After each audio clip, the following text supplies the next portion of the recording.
Terima kasih pimpinan atas kesempatan yang diberikan kepada kami. Rekan-rekan senior-senior anggota Komisi 3 yang saya hormati dan saya sayangi, Jaksa Agung dan jajarannya yang saya hormati.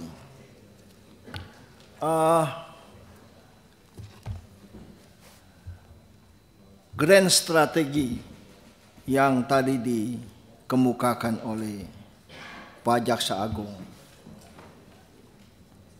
berkaitan dengan keadilan, humanis, akuntabel, transparan, dan modern. Saya ingin menyoroti unsur akuntabel, transparan, dan modern. Pengertian modern bagi saya adalah bahwa penegakan hukum itu dilandasi atas penghargaan akan hak-hak asasi manusia.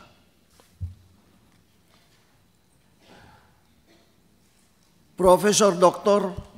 Philippus Hadjon dalam bukunya, dalam disertasinya yang berjudul Perlindungan Hukum bagi Rakyat Indonesia, mengatakan bahwa bagi rakyat Indonesia itu ada kewajiban untuk mendengar dan ada hak untuk didengar. Kami ini di parlemen, wakil-wakil rakyat, namanya parlemen, asal katanya parle, kami ini berbicara atas nama rakyat, berkaitan dengan unsur transparan dan akuntabel. Pimpinan yang saya hormati, saya hanya menyoroti dua peristiwa yang ada kaitannya.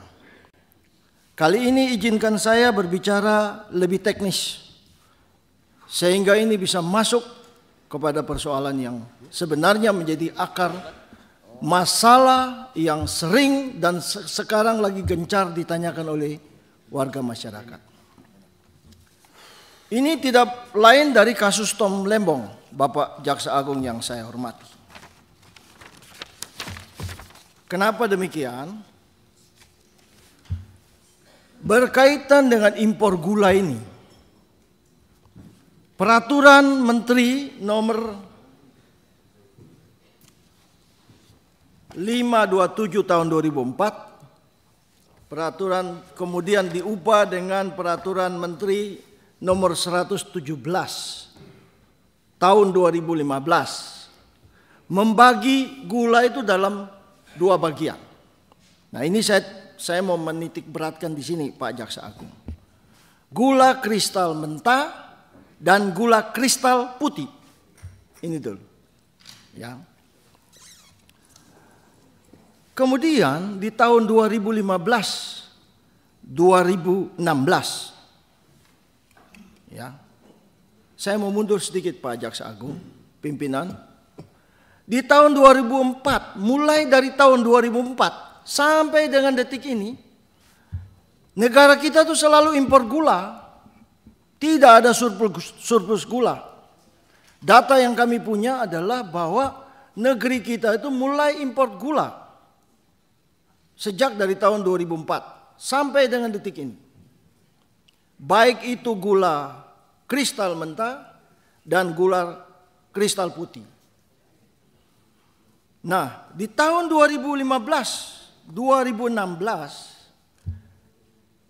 kita itu mengimpor 5 juta ton gula kristal mentah. Nah, kemudian Pak Tom Lembong ini memberikan persetujuan impor 105 ton. Itu kurang lebih tidak lebih dari 10%. Di depan sudah kami sebutkan bahwa Pak Jaksa Agung menitik beratkan kepada akuntabel dan transparan dalam rangka penegakan hukum. Masyarakat itu bertanya-tanya mengenai kasus yang terkait dengan saudara Tom Lembong ini. tadi sudah disinggung oleh rekan kami dari Partai Gerindra bahwa jangan sampai masyarakat itu bertanya-tanya bahwa rejim ini membalas dendam. Kami dari Partai Golkar tidak ada kaitan dengan saudara Tom Lembong. Tapi kami mempunyai kepentingan, Partai Golkar mempunyai kepentingan agar pemerintahan Pak Prabowo dan Gibran ini dapat berjalan dengan aman, tertib, stabil, dan mengutamakan penegakan hukum yang berkeadilan, modern, seperti yang sudah Pak Jaksa Agung sampaikan. Tadi di depan saya sebutkan, Pak Jaksa Agung yang saya hormati, Peraturan Menteri baik 257 tahun 2004, Peraturan Menteri 117 tahun 2015 terkait dengan gula kristal mentah itu tidak perlu izin. Kecuali gula kristal putih itu harus yang boleh mengimpor adalah badan usaha milik negara. Nah, kami di sini ingin mendapatkan suatu pencerahan. Mungkin saja kami salah. Tetapi kalau ini benar, tentu harus ada perbaikannya. Kami terus terang melihat bahwa di dalam rangka untuk memenuhi kebutuhan kekurangan gula, data yang saya punya adalah import 105 ton itu pada saat menjelang Lebaran. Pak, ini kan kita bicara bukan saja mengenai perdagangan. Kita bicara mengenai politik ekonomi yang jauh lebih luas, yang bisa saja menciptakan kestabilan, ketidakpercayaan masyarakat. Bahkan bisa saja kalau ini tidak transparan dan akuntabel, Pak Jaksa Agung yang saya muliakan, saya ini agak berpikir agak sedikit ya kurang, ya mungkin saya salah Pak Jaksa Agung. Tapi seandainya kalau para importer itu kemudian semua mogok, tidak lagi mengimpor gula, saya rasa industri dalam negeri akan terganggu, industri makanan, industri di restoran, pelayanan hotel, semua terganggu. Penegakan hukum itu harus dilihat dalam wilayah yang jauh lebih luas. Nah, kami kemudian di dalam hal seperti ini, Pak Jaksa Agung, pimpinan yang kami hormati, yang kami sayangi, kami mengusulkan ini dalam rangka supaya membantu juga pihak kejaksaan. Kami minta untuk membentuk panja untuk mendalami kasus ini. Sebab rekan kami yang dari PKB ini kan sudah bilang bukan saja impor gula, impor beras, impor daging, bawang putih, segala macam ini. Sekarang pertanyaan saya adalah begini, apakah kita ini mau menjadi negara hukum yang modern? Atau kita mulai kembali seperti ini? Ya kan? Pertanyaan kasus timah misalnya, hukumannya cuma 2 tahun, 3 tahun, 4 tahun, berapa tahun lagi juga kita tahu. 300 triliun atau berapa, kami tidak mengikuti, mohon maaf.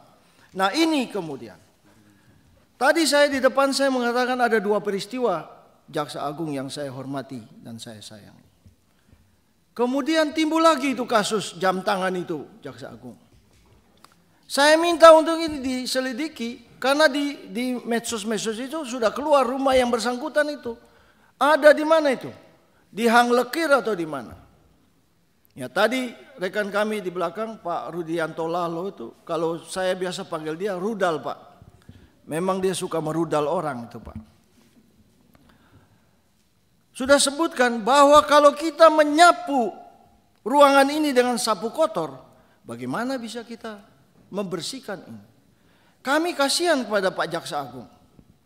Oleh karena itu kami mohon Pak untuk menindak. Tadi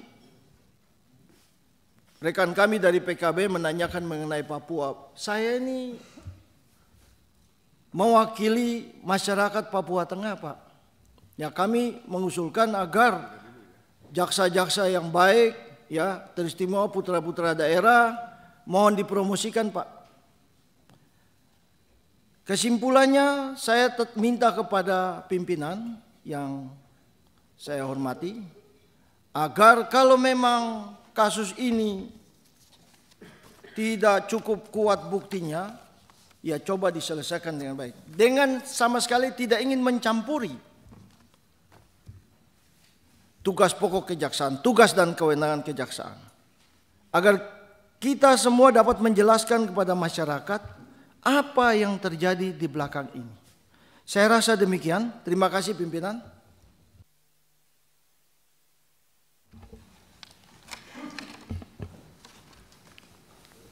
Terima kasih Pak Ketua.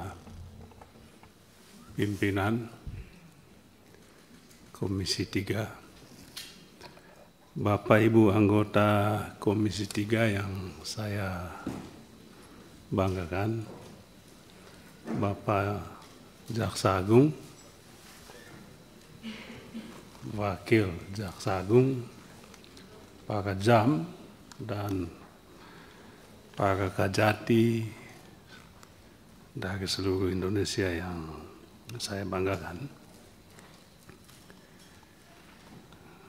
Saya juga menyampaikan profesiat kepada Pak Jaksa Agung. Periode lalu yang saat ini pada pemerintahan Presiden Prabowo juga dipercaya menjadi Jaksa Agung. Ini berarti punya prestasi lah. Yang kedua, begitu Pak Jaksa Agung, Kejaksaan Agung maksud saya menetapkan salah satu menteri, ex-menteri di Kementerian Perdagangan 2015-2022, saya menyatakan salut dan kami mendukung penuh itu. Silakan lakukan. Tetapi ada pertanyaan publik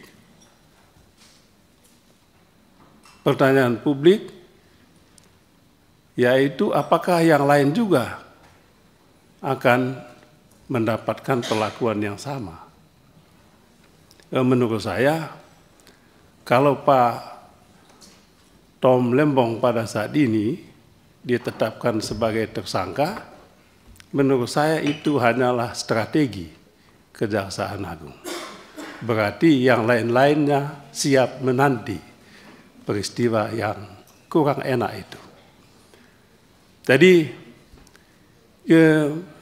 saya punya positive thinking. Dan menurut saya itu strategi yang tepat. Sebab yang lain-lain itu agak sulit kan Pak Jaksa Agung. Mungkin itu yang gampang. Kita mulai dari yang gampang, jangan mulai dari yang sulit. Saya teringat dengan Pak sahabat saya ini, mantan Kajati, ketika saya masih SMA dulu.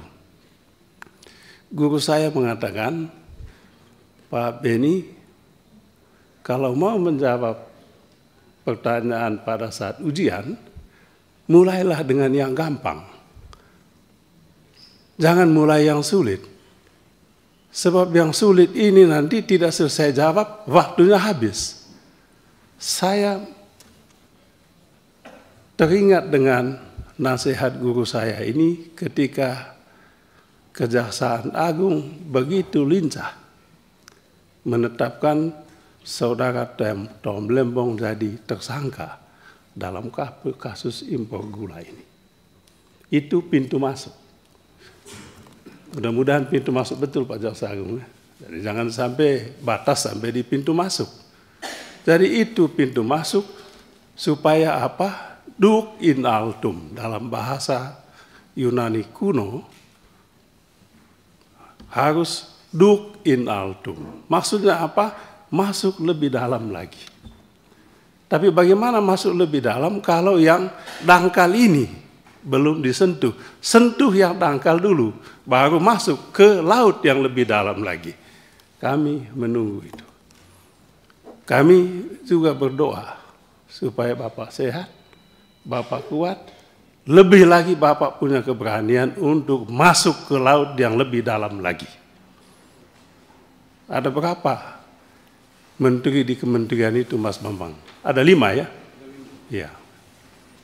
Supaya tidak ada prasangka bahwa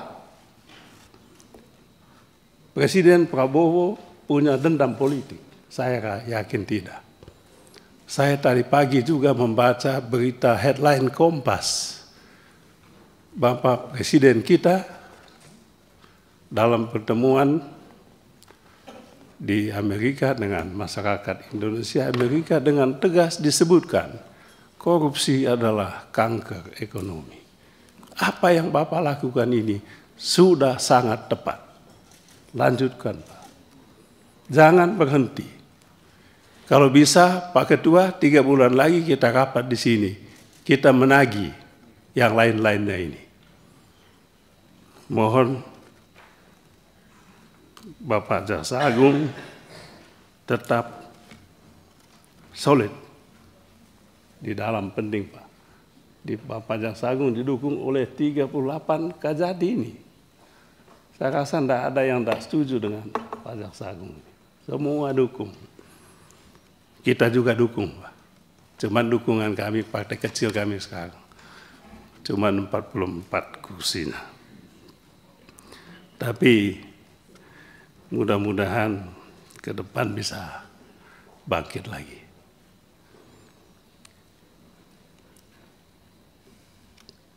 Kemudian yang ketiga, Pak.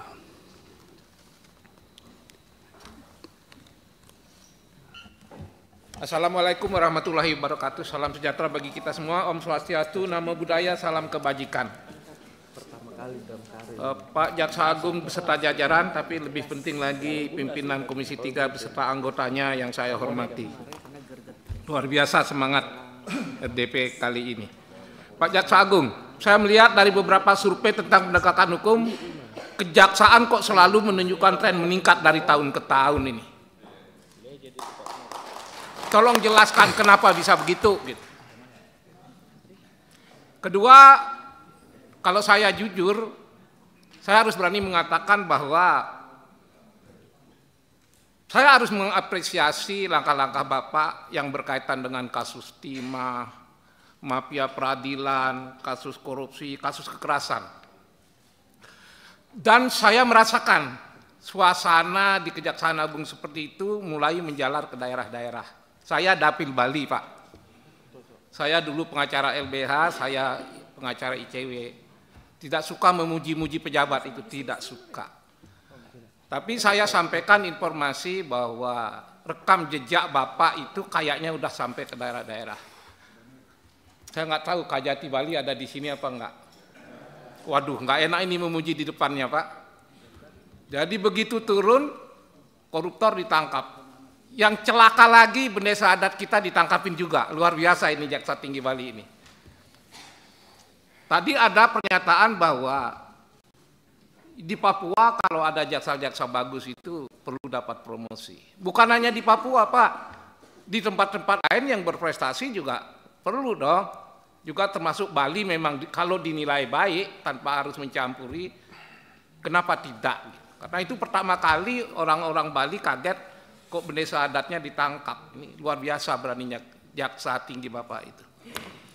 Yang berikutnya, saya sebenarnya ingin menyampaikan 8 hal, tapi 4-5 hal sudah diulang dan diulang. Tapi tetap saya garis bawahi lagi, karena itu penting Pak. Pertama tentang Satgas Mafia Tanah Pak. Supaya tidak latah dan tidak menjadi basa-basi, saya ingin Satgas yang Bapak bentuk itu tetap ada dan tetap menyampaikan perkembangannya termasuk kepada Komisi 3. Yang kedua, Gakumdu sudah disinggung juga. Yang ketiga mengenai pemberantasan mafia pengadilan, hanya satu yang ingin saya pastikan, Bapak bisa nggak menjelaskan uang 1 triliun itu milik seorang atau milik 2 orang, bahkan bisa milik puluhan orang tapi ditaruh di sana. Dan siapa itu yang naruh uang di sana? Mohon dijelaskan, Bapak punya Jaksa Agung Muda Intel yang luar biasa, pasti tahu uang itu siapa saja. Karena zaman sekarang nitip-nitip uang seperti itu tuh biasa Pak. Dan kalau Bapak bisa menjelaskan ini, luar biasa reputasi kejaksaan bertambah dan bertambah lagi Pak. Yang berikutnya, nah ini, tadi sudah disinggung Tom Lembong dan berulang-ulang. Dan sejujurnya Pak, saya jadi agak bingung itu. Tom Lembong begitu dapat simpati, tapi Jaksa Agung kita juga luar biasa hebat. Tapi di medsos kan ada tuduhan politisasi hukum, kriminalisasi hukum, kan ada itu. Nah tadi Pak Beni sebenarnya kalau boleh saya simpulkan, dia bicara objektif, tapi sekaligus membuat tantangan buat Bapak. Tidak mengkritik, tidak menyentil, malah dibalik Pak. Bapak dibebani Pak. Luar biasa Pak Beni itu. Maksud saya begini, Bapak pasti masih ingat rekam jejak Jaksa Agung Suprapto, dan saya baca bukunya dengan baik. Saya juga baca bukunya Baharudin Lopa. Kali ini saya berhadapan dengan Bapak, saya harap Bapak tidak kalah reputasi dengan mereka. Salah satu contoh cara Jaksa Agung Suprapto ketika mau menangkap menteri. Dia telepon Soekarno, Pak, saya mau tangkap menteri ini. Soekarno tidak mencampuri. Kenapa? Karena kejaksaan harus dijaga kemandiriannya. Dalam kaitan itu, saya yakin Bapak ingin menjaga kemandirian ini. Dan karena itu kita yakinkan bahwa Pak Prabowo tidak ikut campur dalam kasus ini. Saya yakin. Saya yakin seyakin-yakinnya. Kalau boleh saya bicara terbuka dan jujur, Ketua Komisi 3 terbata-bata menjelaskan bagaimana Pak Prabowo itu sama sekali tidak terlibat. Cuma di medsos sudah terlanjur hal ini membuat catatan yang tidak enak. Oleh karena itu ada 2 hal yang Bapak harus lakukan Pak. Agar Pak Prabowo tidak kena, nama Bapak juga terjaga. 1, Bapak kan menahan orang. Yang ditahan bukan orang sembarangan. Tom Lembong. Kalau menahan itu kan harus ada 2 alat bukti. Buka Pak alat buktinya Pak. Bapak jangan terlalu irit bicara begini sementara medsos bicara luar biasa banyak. Kedua, kan Bapak lebih tahu dari saya Pak. Kalau yang namanya perkara korupsi, tindak pidana korupsi, pasal korupsi itu kan ada unsur-unsurnya. Jadi Bapak tidak hanya perlu menjelaskan 2 alat bukti ke masyarakat, jelaskan unsur-unsurnya bahwa memang betul-betul itu terbukti. Tapi kalau karena beberapa kekeliruan, lalu 2 alat bukti itu tidak memadai dan lemah, unsur-unsur nggak terbukti, SP3 juga bisa mengatasi masalah. Karena undang-undang membolehkan itu Pak. Tapi sekali lagi, kalau Bapak bisa membuka itu secara transparan, bahwa Jaksa Agung beserta aparatnya tidak sembarangan menetapkan tersangka, buktikan ada 2 alat bukti, buktikan unsur-unsurnya ada. Tapi satu lagi, Bapak tidak boleh tebang pilih. Jangan nyasar Tom Lembong saja, harus berlaku adil pada semua pelaku. Kira-kira begitu ya Pak ya. Maaf, ini kalau saya memberanikan diri supaya clear, karena Bapak orang baik, Tom Lembong juga orang baik. maka harus ada transparansi di antara masyarakat agar masyarakat nggak bingung. Yang berikutnya, ada satu poin tapi terdiri dari 3 unsur. Apa itu? Penyelamatan uang negara dan mengembalikan kerugian negara, Pak. Di seberang saya ini ada Kepala Badan Pemulihan Aset, ada Jamdatun, ada Jam Intel.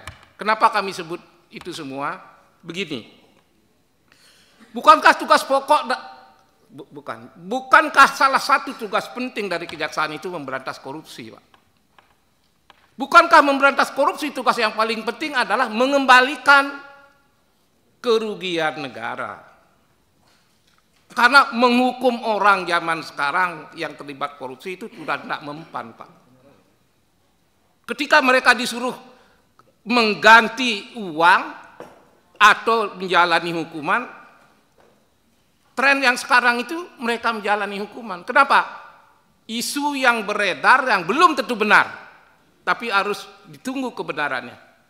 Ternyata mereka yang menjalani hukuman itu punya tempat kos di dekat LP, sehingga dia tidak merasakan sakitnya di penjara. Tapi sekali lagi ini kita tidak boleh sembarang tuduhan. Apa yang ingin saya katakan di sini, kerugian negara, keuangan negara harus dipulihkan melalui apa? Ini kan ada Badan Pemulihan Aset, Pak. Kalau ini dimaksimalkan, kan akan sesuai dengan tujuan bagaimana korupsi itu mengembalikan keuangan negara. Yang kedua, jika Jamdatun diberdayakan, kenapa tidak didorong melakukan gugatan-gugatan? Gugatan apa? Ya terhadap para koruptor. Kalau bekerja sama dengan Jaksa Agung Muda bidang Intel, pastilah bisa mengetahui kemana aset-aset negara itu disembunyikan. Kalau ini yang bisa kita katakan, maka tujuan Bapak memberantas korupsi, memulihkan kerugian negara, mudah-mudahan makin hari makin bertambah. Tapi kalau saya ngomong begini bukan berarti saya mengabaikan bahwa kejaksaan tadi disinggung sudah banyak sekali mengembalikan kerugian negara melebihi apa yang dikerjakan KPK. Sekali lagi, Pak, apa strategi Bapak ini, apa terobosan Bapak ini selain yang saya sebutkan tadi, lalu bagaimana tanggapan terhadap hal yang saya katakan tadi, apa terobosan dan strategi Bapak untuk mengalihkan keuangan negara, agar dalam waktu dekat negara membutuhkan uang yang begitu banyak, Bapak bisa membantunya dengan baik. Terima kasih. Baik, mungkin saya prolog aja dulu. Untuk kasus Torrembong sama sekali kami tidak pernah ada masuk soal politik. Kami hanya yuridis dan itu yang kami punya. Soal nanti apa yang menjadi hal-hal yang bergulir di media, nanti akan saya minta Jampisus untuk menyampaikannya. Karena untuk menetapkan seseorang menjadi tersangka itu tidak mudah. Kami melalui proses tahapan-tahapan yang sangat rigid dan tidak mungkin kami menentukan seseorang menjadi tersangka. Ini akan melanggar HAM. Kami pasti hati-hati. Nanti Jampisus akan menyampaikan apa dan mengapanya. Kami tidak tebang pilih dalam penanganan suatu perkara. Kalau memang sudah cukup bukti, ya kami pun dengan diam. Dan kasus apapun, kalau ada masukan-masukan pada kami, informasi-informasi yang pada kami, yang kami bisa tindak lanjuti, akan kami tindak lanjuti. Jadi, insya Allah kami akan tetap objektif.